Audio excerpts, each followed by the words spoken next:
Hi folks, welcome back. So today I want to show you guys how I made this super cute book from originally a Reader's Digest book that I found at the thrift store. Let me just adjust my camera so it's straight. Okay, so this cute little Reader's Digest book, I haven't figured out what I'm going to do with these tassels yet. That's why they're just kind of hanging here. I think I might put a charm on the end of them. But okay, so Reader's Digest book. What I've done is I've gutted the book and I put 3 signatures of hand-dyed, actually I believe this was hand tea-dyed paper in here. And all the pages you can see on here, it's picking up some of the detail. They're not exactly flat. I did iron them, but they're not exactly flat, but I think it looks super cool. So I have 3 signatures in here, and each signature has 12 full sheets of paper that I cut down to fit into the book. But I absolutely love the way that it turned out, and I want to show you guys how I did it. So this is going to be a 2-part series because there's things in here that have to dry and whatnot. I tried to do some prep ahead of time, but I wasn't entirely successful on all of it. So I'll show you what I did. Alright, so here we go. Here is a Reader's Digest book.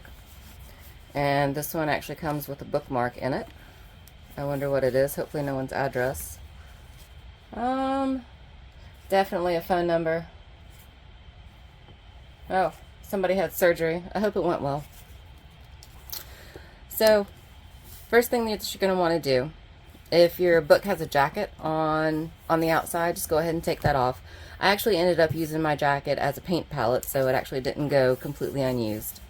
And you're gonna want to get your sturdy, handy dandy craft knife. And what you're gonna do, I'm gonna see if I can get a good close-up of this, is you're gonna want to cut out, do you see where this fabric is in the back? You're gonna want to cut just to the left of that, but not completely through the book. So you're gonna want to get right about there where I did a little fingerprint indent right there. Alright, so let me try to do that.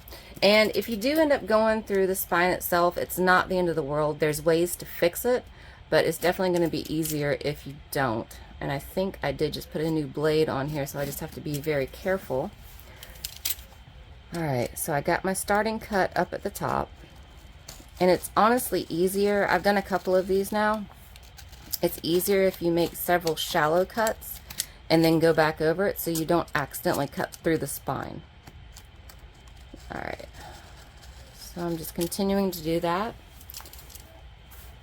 And as you can see, it's starting to release. Some of these books, watch your fingers, some of these books are glued down a little bit better than others. So some of them I found fought me and some of them came out fairly easily. I haven't figured out necessarily a rhyme or reason. Oh, this one's glued in really, really well. Haven't necessarily found a rhyme or reason. Yeah, there we go. As to why that is. Please be careful when you're cutting that you don't accidentally cut your fingers. There we go. And you can see right there that it's starting to come loose. I say that as there's one piece of thread that's holding it on there. So right there is where it's starting to come loose a little bit. So now I can just pull on the left-hand side, so the front cover, as I'm bringing my knife down. And again, I'm being very, very careful with my knife to make sure that I don't cut myself.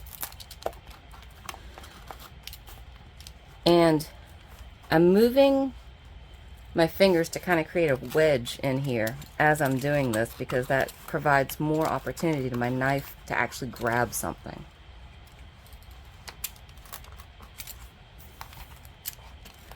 This is actually way more difficult to do on camera than I expected.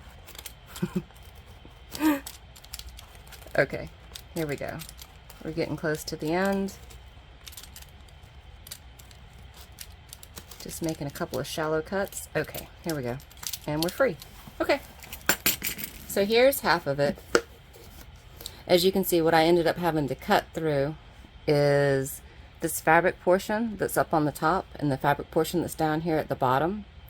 The pages were actually glued together, and then they put this kind of, I guess, loosely woven netting over the top of it just to kind of keep it secure. So I need to do the same thing to the other side. All right, so once again, I'm going to start up at the top. Yep, that's coming through. And I'm going to put my knife right where the page and the ribbon, piece of cloth, cording really, I suppose, braiding, come together. There we go. I've got it started fairly decently. There's a couple of threads giving me a problem. Okay. Now I'm just going to lay it down and make some shallow cuts. Because again, I'm trying not to go through. And actually, you might be able to get this fly page off at this time. Yep. Trying not to go through the spine itself. Alright, so I'm going to work a little bit more up here on the top, and since I already got one side done, this other side should be a little easier.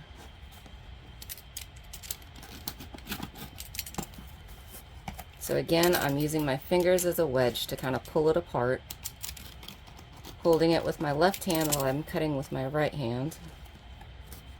I just have to be careful not to get my fingers. Try to avoid getting the spine. And kind of just wedging this down here. Trying not to knock the camera too much. Like I said, this is actually much more difficult to do on camera than it is just by myself. Let's see here. Alright, and you can see that it's already starting to pull away here at the top where the actual spine is and where the book block is.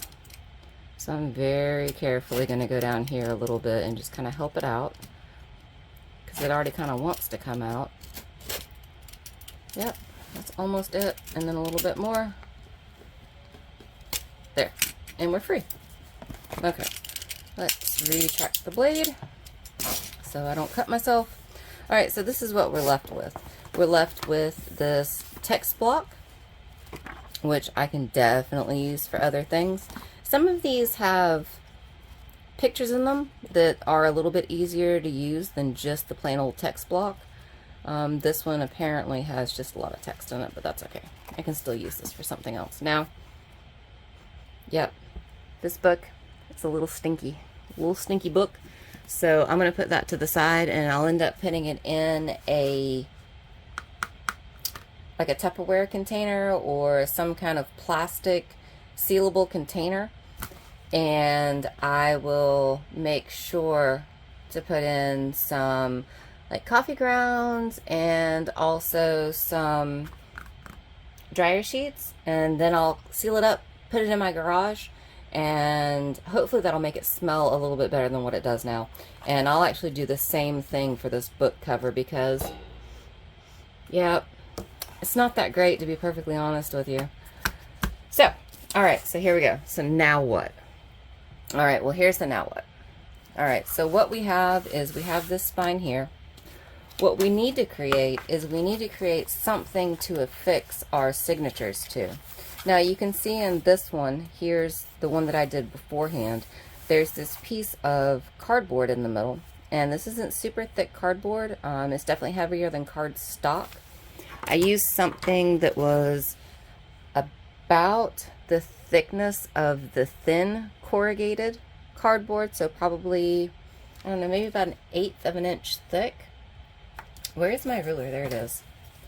Maybe 1/8. I don't even know if it's that big. 4, 5. Okay, no, it's a 1/16. Yep, it is a 1/16 inch thick. So what you want something to do is you just want something sturdy. And this is something recycled of a box that we had. I haven't had much luck with the thick corrugated cardboard, which probably is about 1/8 of an inch thick, but alright, I digress. Alright, so we need to make the cardboard to go in the middle, and it does need to look nice, or nice-ish, because it's going to be seen. And the other thing that we need to do is we need to cover up these edges here. And I've done this with a piece of cotton scrap that I had around. So I went ahead and somewhat pre-cut a piece of cotton scrap, and I went ahead and went around it with my pinking shears. You don't have to use pinking shears. I just used them because honestly they were there. That was honestly the first pair of scissors that I grabbed, and that was the same thing that I did in the other book as well. If you want the frayed look on the side, by all means do the frayed look. If you want the frayed look on the top and bottom, by all means do it. I just didn't with this one. So what size piece of fabric do you need? Well, you need to have it big enough to at least cover beyond where you cut the book out, the text block. You need to have it at least that big. You need to make sure that it's at least big enough to seat nicely in the actual spine area. So on this one, this is a standard Reader's Digest book. I realize that there's autobiography styles out there that may have a little bit different dimensions, but for this one we're looking at a little over approximately, I would say, in about 1.5 inches is how big the spine is.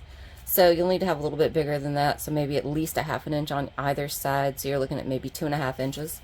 This piece that I have here, again, it was just a scrap piece that I had, so I just wanted to go ahead and use it.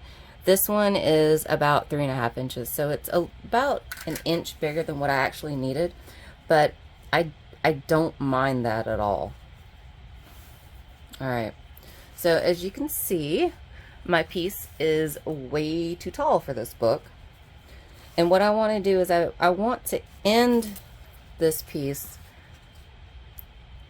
I want this piece as tall as these pages on the front and back. So I want it ever how tall this is from here to here. You can have it shorter, you can have it taller. That's just the way that I want this one, and that's the way that I did the other one. So I'm just going to measure it real quick. And this particular book, again, most of them are the same size. It's about 7.25. And now since this is cotton, once I glue it down, because I am gluing it down, it will stretch a little bit if you need it to. So cutting it a little bit smaller may be better for wrinkles than cutting it a little bit bigger. So I'm just going to cut this. Again, I'm just going to eyeball it because it's really not that big of a deal. I say eyeball it as I'm measuring it. Well, I'm measuring it ish. So 7.25 is about right there. So get my scissors out. Now I'm going to use Fabrifix glue, or the Beacon 3-in-1, to glue this down. Hopefully I'm cutting to the right spot. We'll soon find out. Hopefully I'm cutting it kind of straight. And I found that using a pattern and a dark color is easier than using a plain light color. Let's see if that's about right. It's a little bit shorter, but I can definitely get a smidge more at the top and bottom out of this, so that's actually going to work out perfect. Alright, so I'm going to get a sip of water.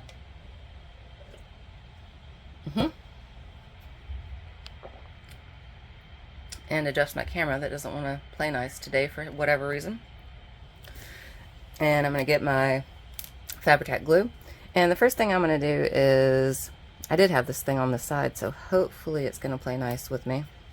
Sometimes it's a little bit difficult to squeeze out. First thing I'm going to do is I'm going to get the spine area first.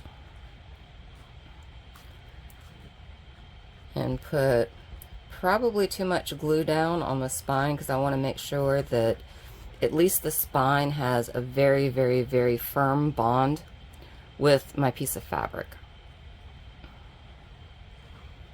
I'm just doing that, and I'm not worried about any bleed through at this point because, again, this part's going to be covered by our fancy piece of cardboard. And now what I'm going to do is I'm just going to, you have a little bit of time with the Fabri-Tac, not a whole lot of time, but a little bit. I'm going to just kind of fold it in half to get the approximate center here. And we're going down, and we're down. I'm just going to fold it out like that and press this down really, really well. Now, as you can see right now, as I'm doing, actually, I don't know if this is showing up on camera or not very well. Yeah, no, it definitely is. You can see all the seepage that's coming through from this glue. And again, I'm not worried about it because we're going to cover it up with cardboard anyway. But I do want to make sure that the bottom's down really good, the top's down really good. Actually, everything in this area is down really, really well. So there's no adhering problems. Alright, so now that I've done that, I'm just going to come around here and I'm going to get this, the side of the spine, and I'm going to get this really well. Again, same reason. I want to have a good adhesion on this area, and I want to make sure that it's bonded very, very well. Alright, so here we go on the edge. I'm just going to run my finger down and smush it in there. And again, not terribly worried about any overages on this, because most of this you won't be able to see anyway. Okay, I'm going to turn it around, do the same thing to the other side. Now, if this particular book was in bad shape, I would have taken some Tyvek tape and reinforced the spine with it. You can use Tyvek tape, you can use packing tape, you can use masking tape. Masking tape isn't really that strong. You can use duct tape if you want. I really like Tyvek tape. So Tyvek tape is the tape that they use on house wrap. This one is the Lowe's brand that I purchased. I think this was less than $20. I swear I've been using this roll for forever. And it doesn't seem to ever get any smaller. I did go through an entire roll of Tyvek tape recently. I was very, very shocked. But I like that tape because it doesn't, I found with the packing tape that it has this like crinkly sound when you open and close the book itself. But the Tyvek tape, you really don't have that. So again, I didn't do it for this particular one because this book is actually in fairly decent shape, and I didn't really think that the spine needed reinforcing.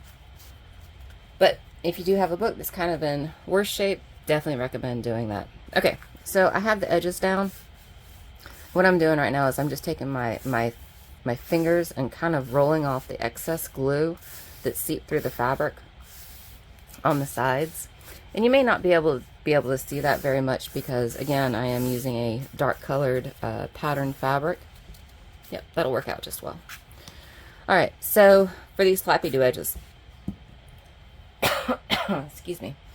So you don't have to glue them down if you don't want to. You can just leave them flapping here, it's fine. But I like them glued down, so what I'm going to do is I'm going to take my Fabri-Tac and I'm going to not put as much glue as I had used before on this because this is not where I want the glue to seep through. Not quite some, it looks like I'm doing a lot, but there's very little coming out of this thing. Alright, what I'm going to do just to make it just a little bit less seepy is I'm going to go along with my finger and kind of spread the glue out a little bit. I want to make sure that I get the edges fairly well, and then the top and bottom. And then I'll come down and I'll kind of pull this a little bit because I almost cut this too short. There we go. Get up there. Yeah, that's where you want it to be anyway. Just get up there. There we go. I'm just going to hold it just for a second because I did have to stretch the fabric a little bit because I almost cut it too short. But I didn't. And I'm just going to get off some of this yucky glue down at the bottom. Okay. Alright, that's good. Now I'm going to do the other side. And same deal. Just going to put a thin coat of glue, paying extra special attention to the outside edge and then the very top and bottom of the book. Like that. Again, it looks like I'm squeezing out a lot, but this bottle is actually kind of cold and it doesn't want to play very nicely with me today. I understand that. I get it. It's cold. Like I said, my craft room's always cold. And I'm just going to kind of run my finger once again, up and down, top and bottom, get the sides decently. And I'm going to stretch the fabric, top and bottom, making sure that I get good adhesion and good coverage. And I'm just smushing down with my fingers and my hands, giving that just a second to grab.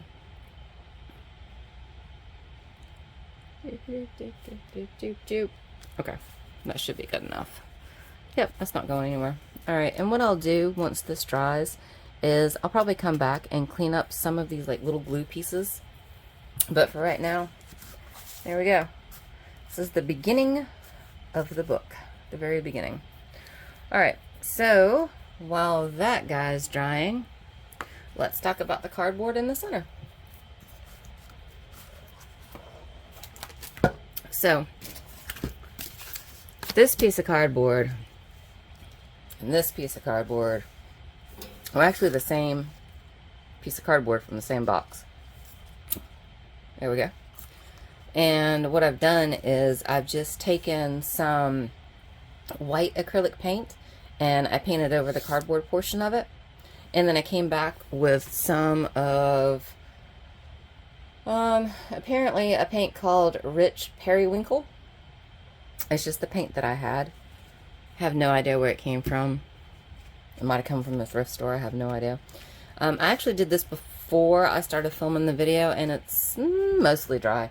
So let's go ahead and do a little bit of cutting on this guy. So what you're going to want to do is get something to cut on.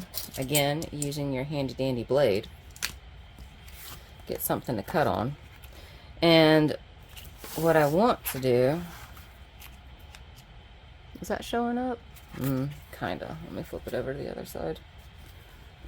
How about that? Is that better? Yeah, that's better. Okay. What I want to do, is this thing in centimeters? I think I got this one from the Dollar Tree anyway. Yep, sure is in centimeters. It's fine, it doesn't matter. Alright, so going back to my example book, what you want to do for, or what the goal is for the piece of cardboard in the middle. For me, what I wanted it to be was the height to be approximately the same size or the same height as the inside cover. And I got pretty close to that, a little bit more. That's okay. But the most important thing is that you want it to seat. Is that showing it? Kind of. There we go. To seat very comfortably between the rounded edges of the spine. Can you see that? Focus here. There we go. The rounded edges of the spine right here and here. Right. So this one is actually fitting very flush, both in the top and the bottom of the spine, and that's kind of what I want to go for. Again, because I want it to fit comfortably, but then again, I also want to make sure that it fills up as much area as possible, so I can have as much area as possible to work with the spine, or to work with the signatures. Alright, so I'm just measuring this because I already did one, and that ought to give me a good place to start. So if I do, and I'm measuring centimeters because apparently this mat is in centimeters from the Dollar Tree. I have a larger one, but it's larger. Imagine that, it's larger. Looks like we're at about 3.6 centimeters wide. And I'm just going to measure this.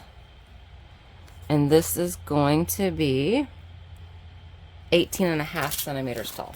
Okay. So 3.6 and 18.5. Alright.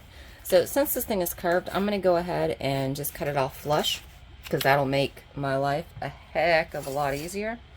So I'll just line this guy up here. And this is actually a quilting ruler, but I use it as a straight edge. And I'm going to move this over here. Yep, still in frame. To where that corner starts. Because I want to have a nice crisp corner on the edge. That looks like about it. Alright, so I'm going to hold that down. Get a handy dandy craft knife. Here we go. And what I like to do is make sure that I have a firm grasp on my left hand. Again, I'm right-handed. And make several cuts with my right hand. I found that if I put too much pressure on this thing will end up going all EI, for lack of a better term. And then I will be very sad because my cut won't be square. So I said that I needed to have, I'm going to have to turn it like this so I can see where, did I say 18 and a half? Like literally this is how I spend my life. You know how like you're making something and you've made something like a million times and you're like, oh, I don't need to have the recipe box or the directions. I can just throw it away. And then 2 seconds later, you're fishing through the garbage trying to find what the next step is in your directions for your macaroni and cheese or whatever it is that you're making. Yep, that's how I spend my life. This was also 18.5 centimeters. Yep. All right, so here we go. I'm making sure when I'm lining this up. Y'all, this camera is absolutely killing me. Okay. All right, so I'm making sure when I'm lining this up is that the straight edge that I just cut is flush against one of the lines on here. It doesn't really matter which line. I'm just putting it on the corner so it's easier for me to count. Actually, I don't have to count. I just have to read a number. And I'm also making sure that this line down at the bottom, the edge of my piece of cardboard, is flush with the grid that's on here. All right, so now I just need to come around here and hopefully cut this at 18 and a half where it'll be flush. Actually, it's not going to be flush with the corner. I'm still going to end up with some corner on it, but it's okay because I am going to have to cut this down, and I'll just make sure that I cut down this side. And again, I'm holding down with my left hand, putting very light pressure with my right hand, and there we go. We're free. Okay. So here's this piece. What did I say? 3.6? Pretty sure I said 3.6. I don't remember. Again, macaroni and cheese directions. Threw away the box. Now you have to pay the price and fish through the box. Actually, I'm going to cut this at 3.7. I think it might be 3.6, but it's definitely always easier to take off than it is to put back on, because then I'll have to paint a whole new thing, and I don't want to do that. Okay, so this is the edge that I don't want, because you can see down here at the bottom, this is rounded, and I don't want a rounded edge. So if I have to pick a side to cut off, it's definitely going to be that side. Okay, so 3.7 is where I want to be.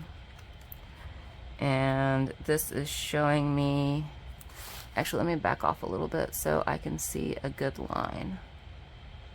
And when I say a good line, what I mean is I'm still lining this up on one of these lines here and then one of these lines going down here.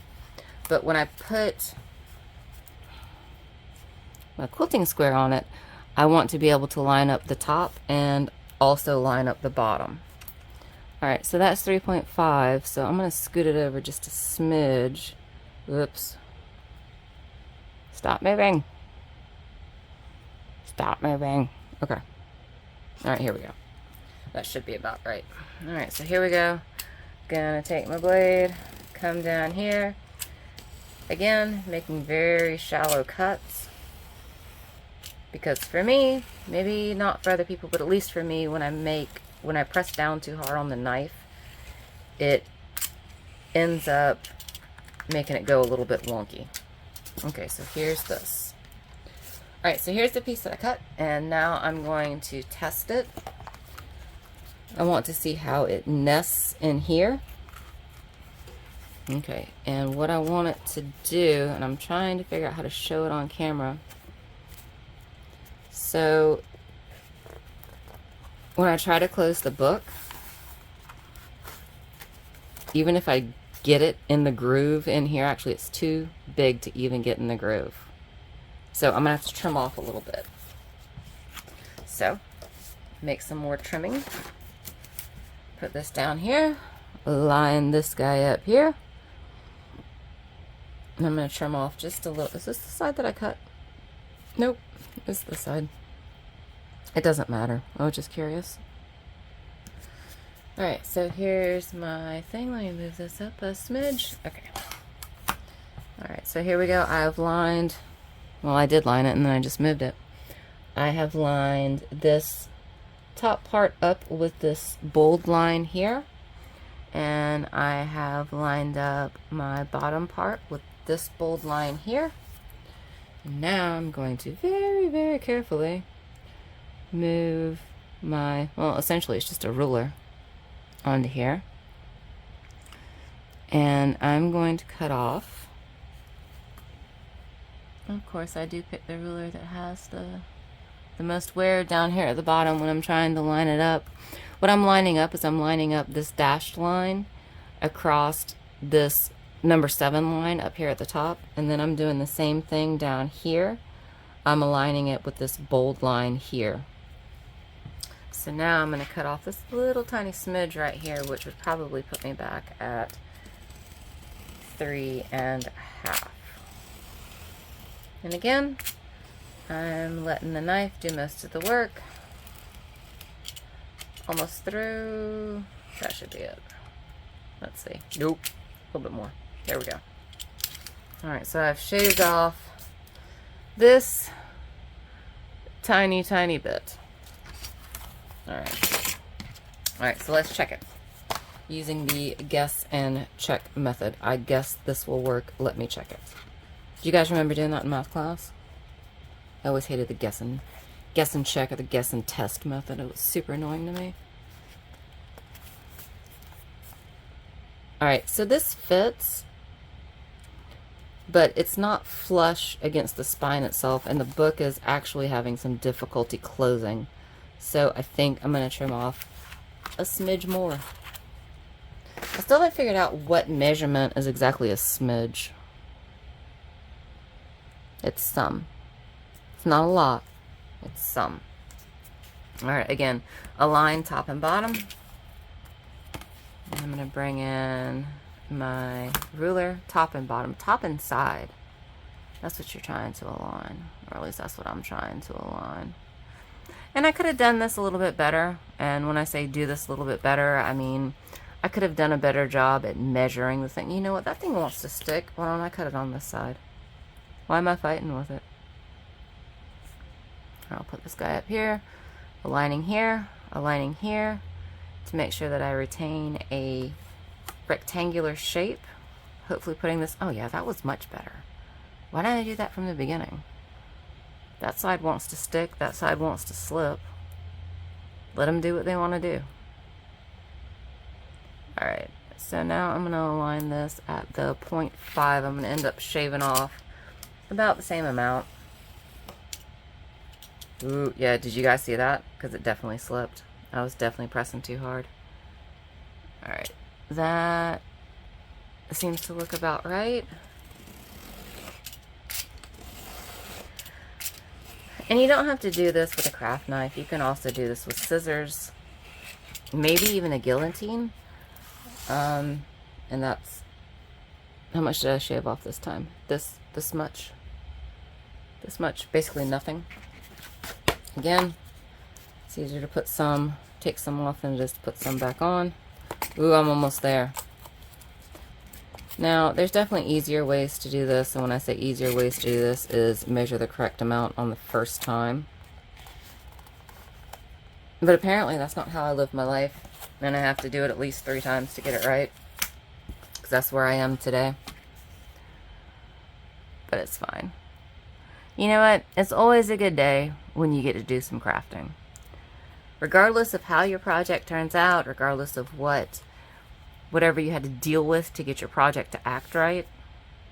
And sometimes it is quite a thing. You know those bumper stickers that you say about, like, bad day at fishing is better than a good day at the office? You know, I don't necessarily disagree with that, but you know, like sub crafting, because I I'm not sure about fishing. So we did go fishing recently, the family and I. It's the first time I've been fishing in probably, I don't know, 30 years. And I tried it. I didn't hate it, but I also didn't necessarily enjoy it. So I think, at least for me, the jury's still out on that one with fishing. Oh my goodness. Am I going to be here all day just cutting the same cut over and over again? I swear I said 3. Oh, yeah, because you didn't start at 3. You didn't start at 3. Yeah, look, 1, 2, 3. Yeah, you're just now getting there. Okay. All right. All right. All right. Let's take it down, because this still is not wanting to play, and I don't think that's very nice. So I'm gonna take it down. I might be taking it down too much. We'll see. And I really think that sometimes it depends on how the fabric is glued and how tight the fabric is to this outside edge, which it looks like this one was not all that tight to the outside edge. Okay, here we go. Yeah, I think that's where I might have gone wrong with that one, is that I didn't quite get that fabric down in that crease and it doesn't want to play nicely. All right, so when I take my finger, I can, number one, close the book itself with my other hand, and I can also push this cardboard piece up into the spine. And the same thing down here. I can, oh, that's actually in the wrong spot. Here, let me push it up so you can see it. All right, so I can push this into the spine. Let's use this hand. I can push this into the spine. It lays flatly. There's no weird binding where it's getting caught up on where the cover opens and closes with the spine. So we have success in this one. All right, last thing I want to show you today is, number one, how to retract your knife so you don't cut yourself. All right, so the last thing I want to show you, and I'm actually just going to use this. So as I said, and as you can see in this first book that I made, is you can see this cardboard in the middle.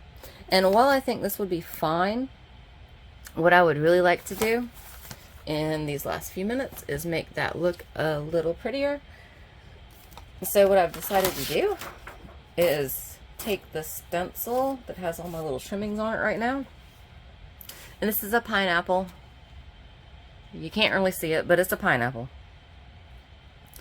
And obviously I'm not going to be able to get the entirety of the design on here because it's just a little strip.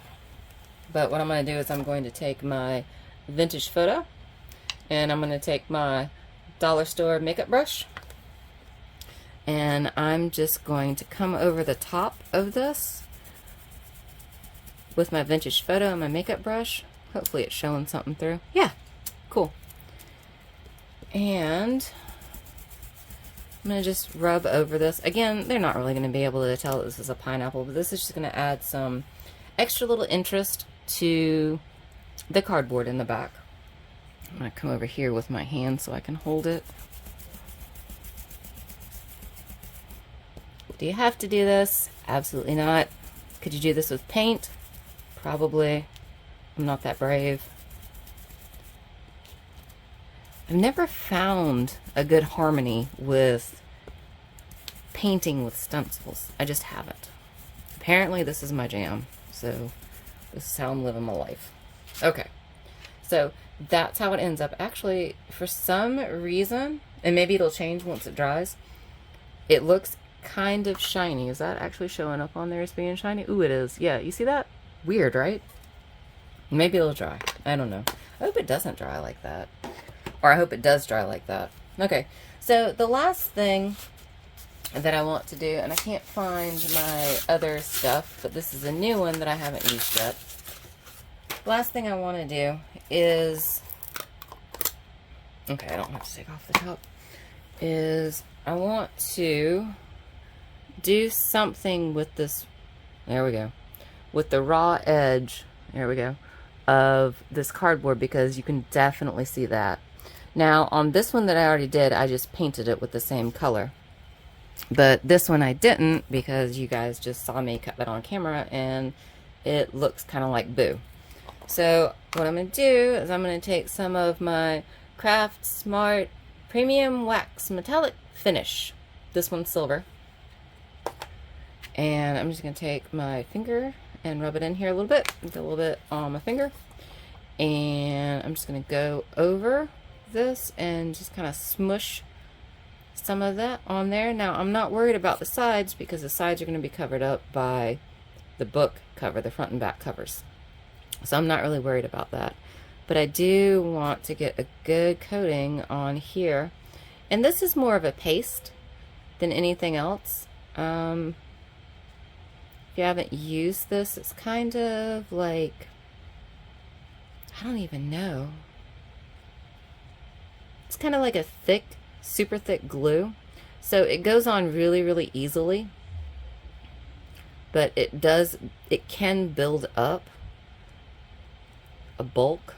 And that's kind of what I'm doing. I'm kind of using it as a filler to fill in the edges of the corrugated cardboard here. I'm just going to smush that down a little bit. There we go. Make sure that I get the edge, because once again, that's going to be seen. Now, this isn't, I wouldn't call this wet, but I definitely want to give this an opportunity to dry. So, there we go.